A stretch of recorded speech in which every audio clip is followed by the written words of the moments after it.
On June 26, Governor Edward Dunn signed the law making Illinois the first state east of the Mississippi that allowed women to vote for president. Today's a wonderful day for women in the state of Illinois. It's been 100 years since we got the right to vote. In many ways, it seems like a long time ago.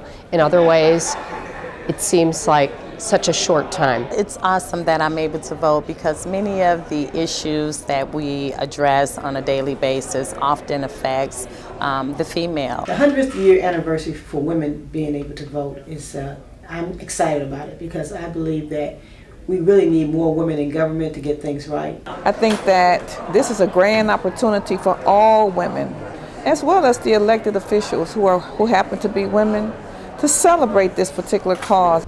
The National Women's Rights Movement was officially born in 1848 at the famous Seneca Falls Convention. After an unsuccessful attempt to include women's suffrage in the Illinois Constitution of 1870, the local suffrage movement began focusing on individual laws affecting women. The women's suffrage movement in Illinois made little progress until Grace Wilbur Trout was elected leader of the state organization.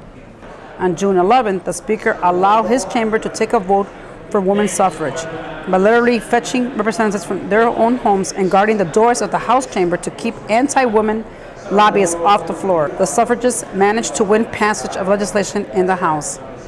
I think it's important to know that even when women were granted the right to vote, they were restricted to voting only for the president or local elections, so they could not vote for their state representatives.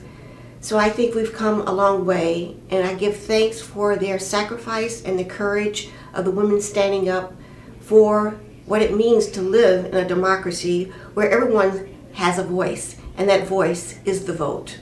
20 years after the 15th Amendment gave African American men the right to vote, the two main women's suffrage groups united. The movement gained momentum with every passing year until World War I, which President Wilson declared a war for democracy.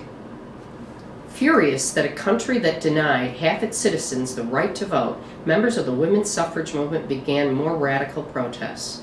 In 1917, a famous picket outside the White House and subsequent arrests convinced Woodrow Wilson to support women's suffrage. In 1919, Congress passed the 19th Amendment. Illinois was among the first 3 states to ratify the amendment, all on June 10, 1919. I'm amazingly proud to be where I am right now, and I know we've come a long way, but I think it's really important for us to remember, only 18% of the seats held in Congress right now are held by women.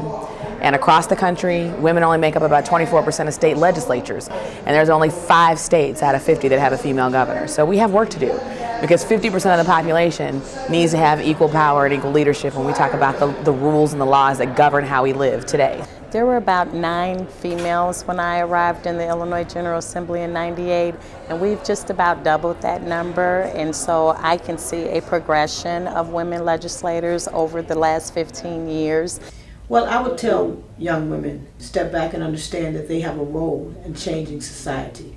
We have a role to play, every one of us.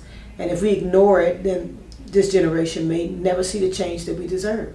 We need to get women involved in government because our voice is different. Women do bring some different perspective to the table. So my hope is that in the next 100 years, we will break not just that number, but that we'll see our first woman president, that we will see women step more and more out where they belong.